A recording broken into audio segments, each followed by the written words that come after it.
అన్న పల్నాటి వీర చరిత్ర కూడా చెప్పాలన్నా. నువ్వు అంటే చాలా మంది మెసేజ్లు పెట్టడం, లేకపోతే ఇన్బాక్స్లో పెడతాం, లేకపోతే ఫోన్లు చేయటం ఇవన్నీ జరుగుతుంటే, ఎందుకంటే ఆల్రెడీ బుక్ కూడా రాశాను కదా, కన్నమనుడి బుక్ కూడా రాశాను కదా, ఎందుకంటే లైట్గా చెప్పాలి. ఆ బుక్ అందరు చదివేరా కూడా, నువ్వు లైట్గా చెప్పపోతే కుదరదు, కొద్దిగా లైట్గా చెప్పాలి అని చాలా ఫోన్లు వచ్చిన మీదట నేను పల్నాటి వీర చరిత్ర కూడా చెబుదాం అని మొదలుపెట్టా. అయితే పల్నాటి చరిత్ర చెప్పాలి అంటే, అసలు పల్నాటి చరిత్ర అంటే అన్ని చరిత్ర అంటారు. ఇప్పుడు మౌర్యుల చరిత్ర, మగధల చరిత్ర, లేదా పల్లవుల చరిత్ర అంటారు. కానీ పల్నాటి ఒక్కదాన్ని ఎందుకనో పల్నాటి వీర చరిత్ర అంటారు. వీర అనే మాట వాడతారు. ఇక్కడ అంత పౌరుషం కలిగిన వంశం ఏదో ఇక్కడ ఉందన్నమాట. దీన్ని చరిత్రలో అసలు మనకు దక్కకుండా, చరిత్రలో మన ఏమీ లేకుండా ఎలా చేశారో కూడా కొద్దిగా చూద్దాం. ఎందుకు పల్నాటి చరిత్ర నేను చెప్తా ఉన్నానంటే, పల్నాటి చరిత్ర గురించి అందరు చెప్పారు ఏంటో. శ్రీనాథుడు చెప్పాడు, సరే శ్రీనాథుడు అంటే ఏదో చరిత్రకారుడు కనుక చెప్పాడు అనుకుందాం, బాగానే ఉంది. కానీ శ్రీశ్రీ కూడా కవితలో కూడా పల్నాటి చరిత్ర గురించి రాయటం. ఏవి తల్లి నీరుడు కురిసిన హిమ సమూహములు, ఏవి తల్లి నీరుడు కురిసిన హిమ సమూహములు, బాలచంద్రుని బ్రహ్మనాయుని ప్రాణవాయువు లేవి తల్లి. బాలచంద్రుడు బ్రహ్మనాయుడు, లేకపోతే నాయకురాలు నాగమ్మ. ఇదే పల్నాటి చరిత్ర అనుకునే పొరపాటు పడే అవకాశం ఉంది. కానీ ఇప్పటికి కూడా అలాగే ఉంది, మన మైండ్ దృష్టిలో అలాగే ఉంది. ఒకసారి మీరు పల్నాటి వీర చరిత్ర ఇదిగో ఇది చూస్తే మీరు, అందుకే మీకు బోర్డు మీద కూడా కంప్లీట్గా వీళ్ళ వంశ వృక్షం వేశా. అనేక గ్రంథాలు అన్ని చూసిన మీదట వీరకాముడు అంటే పల్లవుడు, పల్లవ బొగ్గని పరిపాలిస్తున్నాడని కూడా గ్రంథంలో ఉంది, బౌద్ధ గ్రంథాల్లో కూడా ఉంది. దాన్ని కన్నమనుడి బుక్లో కూడా వీరగాముడు అనే అతనికి 5 కొడుకులు, అలుగురాజు, బిరుదురాజు, అర్ధరాజు, తెప్పలిరాజు, తేజస్సురాజు, 5 కొడుకులు. 5 కొడుకుల్లో ఒక కొడుకుది మనకు తెలుస్తుంది. అయితే వీళ్ళందరూ కూడా ఈయనకి సహకారంగానే ఉన్నారు. ఒకళ్ళు సేనాధిపతిగా, ఒకళ్ళు మంత్రిగా, ఒకళ్ళు ఇలా చేస్తానే ఉన్నారు. ఈ అలుగురాజు యొక్క భార్యలు 3: మాలమ్మదేవి, వీరమాదేవి, వీర విద్యలదేవి. ఈమె పట్టమహిషి. వీర విద్యలదేవి అంటే పట్టమహిషి. ఈమెమో చందోలు యుద్ధానికి వెళ్ళినప్పుడు అక్కడి నుంచి తెచ్చుకున్నాడు ఈమెని, మాలమ్మ దేవిని చేసుకున్నాడు ఈమెని. అక్కడ భరణం చాలా ఎక్కువగా ఇచ్చారు ఈయనకి. ఆ ఏరియాలో ఒక 10-20 గ్రామాల దాకా ఇతనికి ఇచ్చేశారు మాలమాదేవి. ఈ వీర విద్యలదేవి అసలు ఒరిజినల్ పెద్ద భార్య వీరమాదేవి. ఈ మాలమాదేవికి, అలుగురాజుకి 3 భార్యలు అనుకున్నాం. 3 భార్యలకి పిల్లలు ఉన్నారు. మాలమాదేవికి నలగాముడు ఉన్నాడు, వీరమాదేవికి కామరాజు, నరసింగరాజు, పెరుమాలరాజు, జట్టిరాజు ఉన్నారు. వీర విద్యలదేవికి పెదమాలదేవ, పినమాలదేవ, బాలమాలదేవ అని 3 రాజులు ఉన్నారు. వీళ్ళు మొత్తం కలిసి కంబైన్డ్గా ఈ పల్నాడుని పరిపాలిస్తూ ఉన్నారు. వీళ్ళు రాజు ఆ రోజుల్లో నలగాముడు రాజ్యాన్ని పరిపాలిస్తూ ఉండేవాడు. నలగాముడు అంటే అదే చందోలు నుంచి చేసుకున్నాడు కదా మాలమ్మ దేవిని. ఈ చందోలు నుంచి చేసుకున్నామకి పుట్టాడు మాలమాదేవి. ఈమె పట్టమహిషి. వీళ్ళకి రాజ్యం ఇటువంటి, మాకు రాజ్యం రావాలి కదా మాకు అనేది వీళ్ళన్నమాట. మేము పట్టమహిషి పిల్లలం కదా అని. మనకు సంబంధించిన అంశాలు ఇక్కడ ఈ పెదమాల దేవ దగ్గరే ఉంటారన్నమాట. ఇప్పుడు వీళ్ళు మొత్తం బ్రహ్మనాయుడు కానీ, నాయకురాలు బ్రహ్మనాయుడు కానీ, లేకపోతే కన్నమనుడు కానీ, వీళ్ళందరూ ఉండేది ఇక్కడే. బ్రహ్మనాయుడు, కన్నమనుడు. ఇటు వస్తే నాగమ్మ. నాగమ్మ. అంటే ఎందుకు రాస్తున్నానంటే వీళ్ళని ముఖ్యంగా మీరు చెప్పుకుంటుంటారు. శ్రీశ్రీ అయితే మరి అదే చెప్పానుగా, బ్రహ్మనాయుడు, బాలచంద్రుడి, వాయువులు ఎక్కడ తల్లి అని అంటున్నాడు. వీళ్ళందరి వదిలేసి వాళ్ళిద్దరి గురించే ఎక్కువ ఇక్కడున్న బ్రహ్మనాయుడు, ఇతని కొడుకు బాలచంద్రుడి గురించే చెప్పటం జరిగింది, వీళ్ళందరూ కాకుండా. ఇక్కడున్న మాలమాదేవికి, ఇక్కడున్న వీర విద్యలదేవి పిల్లలకి ఈ పల్నాడు అంశంలో కొద్దిగా వైరుధ్యం వచ్చిన తర్వాత పల్నాడు రెండుగా విడిపోవటం జరిగింది. ఆ పల్నాడు అన్నలదమ్ములు చెరొకళ్ళు పరిపాలించుకుంటుంటారు. ఓకే, పరిపాలించుకొని అవన్నీ మనం డీటెయిల్డ్గా చెప్తాం. ఇక్కడ నేను కన్నమనుడి గురించి, వీళ్ళ గురించి, నాయకురాలు నాకు బ్రహ్మనాయుడు గురించి కూడా రకరకాల వీడియోలు చేశాను. ఇది కొద్దిగా చరిత్ర కాబట్టి కొద్దిగా డల్గా ఉండట్టుంటుంది, కానీ చాలా జాగ్రత్తగా వినాలి మీరు. వీళ్ళు వీర మా దేవి పిల్లలు. నరసింహరాజు ఉన్నాడు కదా, ఈ నరసింహరాజు ఇక్కడ సేనాని, ఇక్కడ సేనాపతి. నరసింహరాజు ఇది ఇక్కడ సేనాపతి. ఇక్కడున్న బిరుదురాజు ఉన్నాడు కదా, ఈ బిరుదురాజు మరణం తర్వాత వీళ్ళ కొడుక్కి బిరుదురాజు అని పేరు పెట్టుకున్నాడు. ఈయన ఇక్కడికి వచ్చేసిన తర్వాత బిరుదురాజు అని పేరు పెట్టుకున్నాడు. అయితే ఇక్కడ నేనెందుకు ఇంత స్ట్రెచ్ చేసి మీకు చెప్పాల్సి వస్తుందంటే, మనకి అనేక మంది చరిత్రకారులు పల్నాటి చరిత్ర గురించి రాశారు. ప్రతి ఒక్కళ్ళు రాశారు. అసలు వాళ్ళు ఎవరెవరంటే సుమారుగా చెప్తా మీకు. అంటే చాలా మంది ఉన్నారులే. శ్రీనాథుడి దగ్గర నుంచి ఉన్నారు, రామకృష్ణాచార్యులు, సురవరం ప్రతాపరెడ్డి, కండవల్లి లక్ష్మీకాంతం అనమాట, తర్వాత చిలుకూరి వీరభద్రరావు గారు.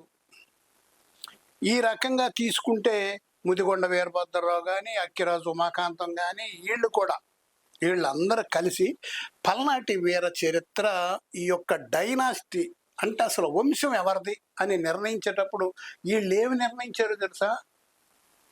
ఇది హై వంశం అండి. ఇక్కడే మీకు చెప్పాలనుకున్నా, హై వంశం. హై వంశం అనేది అక్కడ కొద్దిగా మహారాష్ట్ర ప్రాంతంలో, అంటే సౌత్ ఇండియా నార్త్ ఇండియా మధ్య ఉందలే ఇది. వీళ్ళ రాజధాని పాలమాచాపురి. వీళ్ళ రాజధాని పాలమాచాపురి, వీళ్ళ రాజధాని. వీళ్ళ వంశాన్ని ఎలా రాశారు చూడు. ఎంతమంది కూడా ఎవ్వరు కూడా ఒక్కడ కూడా ప్రశ్నించాల. మనం వచ్చిందాకా, మనం తెర మీదకి వచ్చిందాకా ఒక్కళ్ళన్నా ప్రశ్నించాలిగా. ఏమంటే మీరు వంశాన్ని ఎందుకు ఇలా చేశాడు అంటే, విష్ణు ఉండెను, బ్రహ్మ ఉండెను, కర్తవ్య వీర్యార్జునుడు అంట. కర్తవ్య వీర్యుడు అనిలే. సరే, వంశం నిర్ణయించేటప్పుడు కర్తవ్య వీరుడికి ఎంతమంది భార్యలో తెలుసా? ఈ కర్తవ్య వీరుడు ఇది పల్నాటి వంశమే. మనం వచ్చి వంశాన్ని ఎతికిన దాకా వీళ్ళందరూ చెప్పిన వంశం. ఎవరందరూ ఇప్పటిదాకా చెప్పాను కదా నేను నీకు. చిలుకూరి వీరభద్రరావు గారు, రామకృష్ణాచార్యులు, సురవరం ప్రతాపరెడ్డి, కండవల్లి లక్ష్మీకాంతం, ముదిగొండ ఈయన, అక్కిరాజు ఉమాకాంతం. వీళ్ళందరూ కూడా ఎవరు ప్రశ్నించలా. ఏంటి ఇదేంటి ఇలా ఏంటి అని అందరికి ఇష్టం అన్నమాట. ఈయనకు 1,00,000 మంది భార్యలు వాళ్ళు రాశారు. 1,00,00,000 మంది కుమారులు అని రాశారు. ఎందుకని ఇలా రాశారంటే, అసలు వంశం అంటే ఏంటో, వంశం మూలాలు ఏంటో అసలు తెలియకూడదు. ఈ పల్నాడు ఎవడు పరిపాలించాడు అసలు తెలియకూడదు. తెలియకూడదంటే ఏం చేయాలి? అసలు రాజుల పేర్లు ఎత్తకూడదు. ఎక్కడ రాజుల మధ్య యుద్ధం జరిగాను, ఇక్కడ పెదమాల దేవ, ఇక్కడ నలగాము రాజుకి యుద్ధము జరిగాను అని చెప్పకూడదు మనం. ఇది ఎక్కడెక్కడో నాగమ్మ, ఇది ఎక్కడెక్కడో బ్రహ్మనాయుడు ఉంటే వీళ్ళిద్దరు కొట్టుకున్నారు అని చెప్పవలను. ఏదో విష్ణువుకి బ్రహ్మకి వీళ్ళకి కర్తవ్య వీర్యార్జునుడు అనే ఒక అతను పుట్టాడు, అతనికి 1,00,000 మంది భార్యలు ఉన్నారు, 1,00,000 మంది భార్యలకు 1,00,00,000 మంది సంతానం పుట్టారని గందరగోళం చేసేస్తే ఎవడు కూడా వంశాన్ని అడగడం. మీకు కొన్ని చెప్తాను నేను. వాళ్ళ ప్రకారం అంటే అందరు చరిత్రకారుని ప్రశ్నిస్తాడా ఈయన అన్న పెద్ద ఇదా అసలు ఇంత ఇదంటే? అంటే ఎవరో ఒకళ్ళు ప్రశ్నించారు కదా, తప్పదు మరి. లేకపోతే మీరు ఇప్పుడు వీడియో వినేవాళ్ళు మీరైనా నన్ను బూతులు తిట్టకుండా ప్రశ్నించవచ్చు, ఏం పర్లేదు. ఇప్పుడు సరే హై వంశం అనుకుందాం, నార్త్ ఇండియాలో హై వంశమే అనుకుందాం. ఒక్కటన్నా నార్త్ ఇండియా పేర్లు ఉండాలిగా. అక్కడ ప్రజలకైనా ఉండాలి, అక్కడ అంతఃపుర స్త్రీలకైనా ఉండాలి, అక్కడ రాజులకైనా ఉండాలి, అక్కడ ఊర్ల పేర్లైనా ఉండాలి, ఏమైనా ఉండాలి కదా ఒక్కళ్ళకైనా. మీకు కొన్ని వినిపిస్తా. అక్కడ యుద్ధానికి బయలుదేరారు, నలగాముడు యుద్ధానికి బయలుదేరాడు అనుకో, లేకపోతే అక్కడ పెదమాలదేవో లేకపోతే మాలకన్నమునిడో యుద్ధానికి బయలుదేరాడు అనుకో, ఎవరెవరు ఫాలో అయ్యారో తెలుసా? సుంకరి వారు, రేణూరి వారు, ఆబోతుల వారు, ఆనెం వారు, రేవళ్ళ నూరు, రేచర్ల వారు, పాలపర్తి వారు, ముతసాని వారు, ముయ్యూరి వారు. అంటే చూడండి, అన్ని తెలుగు పేర్లులాగే ఉన్నాయి. తెలుగు పేర్లు లాగే కాదు, తెలుగు పేర్లే, తెలుగోళ్ళే. అట్లూరి వారు, ఆవాల వారు, అచ్యుతల వారు, కొండెడ్ల వారు, గోవిందుల వారు, పెద్దన్న, పేర్నీడు, గండు కన్నమ, రాయని బోయడు, రాయ పడాల, బాదం వారు, బండారు వారు, ఆఖ్యల వారు, ఇలా చెప్పుకుంటూ వెళ్తే చాలా ఉన్నాయి అన్నమాట. 66 మంది వీరులు అన్నమాట వీళ్ళు. అంతఃపుర కాంతల పేర్లు చూసుకుంటే అక్కడ మనం వీర విద్యలదేవి, బోరమాదేవి, శీలమ్మ, ఐతమ్మ, పెనుమాలమ్మ, చల్లమాదేవి, గోపమ్మ, కొలది సుబ్బమ్మ, రత్నాల పేరమ్మ, శీరమాదేవి, దేవమ్మ, కాంతమ్మ, ఇవి కూడా తెలుగు పేర్లేగా. మరి వీళ్ళదైతే ఐహై వంశం అయితే వీళ్ళయన్న అంతఃపుర కాంతలయన్న ఆ పేర్లు ఉండాలిగా. నార్త్ ఇండియన్ పేర్లు ఏదో ఉండాలిగా, ఒకటన్నా తగలాలిగా. అదగాక మన నాయకులు, అక్కడ పల్నాడు నాయకులు చూడు: కొమ్మరాజు, అలుగురాజు, బిరుదరాజు, తెప్పలరాజు, తేజస్రాజు, కన్నమ, బ్రహ్మనాయుడు, బాలచంద్రుడు, నాగమ్మ, నరసింగుడు, ఇట్లా నలగాముడు, పెరుమాలరాజు, జట్టిరాజు, పెదమాలరాజు, చినమాలరాజు, బాలమాలరాజు, వీరభద్రుడు, దొడ్డనాయుడు, బాదన్న, అలుగురాజు, ఇట్లా చెప్పుకుంటా వెళ్తే నేను ఎక్కడైనా సరే ఐహై వంశం లాగా ఉండే ఆ పేర్లు మీకు ఎక్కడైనా ఇది ఐహై వంశం అంటే ఐహై వంశం వాళ్ళు పరిపాలించారు అని మీకు ఉండే. తర్వాత అక్కడ ఊర్లు చూడండి, పల్నాడు చుట్టూతో ఉన్న ఊర్లు ఒకసారి చూస్తే రేచర్ల, పేరేచర్ల, మాచర్ల, మహదేవిచర్ల, మాల్చర్ల, చర్ల, చేజర్ల, రొంపిచర్ల, ఒప్పిచర్ల, చర్లగుడి, నల్లజర్ల, రాచమాలపాడు, మాలవాగు, పాలవాయి, మేడపి, నాగులేరు, నాగానది, జట్టిగామాలపాడు. ఇవన్నీ ఊర్ల పేర్లు చూస్తే ఇలా ఉన్నాయి. ఊర్ల పేర్లు చూస్తే తెలుగోళ్ళే, ఈ పేర్లు చూస్తే తెలుగోళ్ళే, అంతఃపుర కాంతలు చూస్తే తెలుగోళ్ళే, అక్కడ ప్రజలంతా చూస్తే తెలుగోళ్ళు.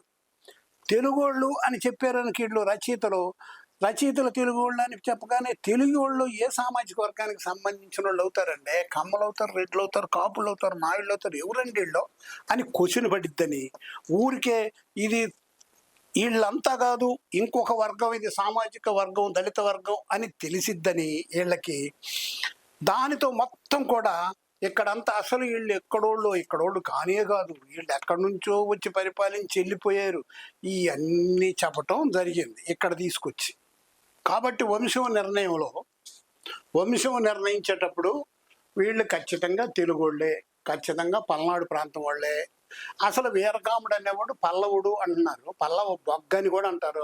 దాన్ని బౌద్ధ గ్రంథాల్లో రాసి ఉంది పల్నాడు గురించి. పల్లవ బొగ్గ నుంచి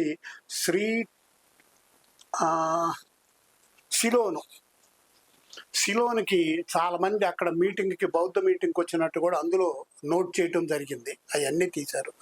ఇక్కడ మనం కొన్ని అంశాలని మనం తేల్చుకోవాలి. ఈ డైనాసిటీ ఎవరిది, అసలు ఏంటి పరిస్థితి అని తేలిస్తా పోవాల్సి ఉంటుంది. ఒక్కొక్క వీళ్ళ దేవుడు వచ్చేసి, మన పల్నాడు దేవుడు వచ్చేసి చెన్నకేశవుడు అంటే కంప్లీట్ తెలుగు దేవుడే, ఇంకా సమస్య లేదు. కాబట్టి పల్నాడు రాజ్యం అనేది ఆంధ్రులే పరిపాలించుకున్నారు. జై భీమ్, జై భారత్.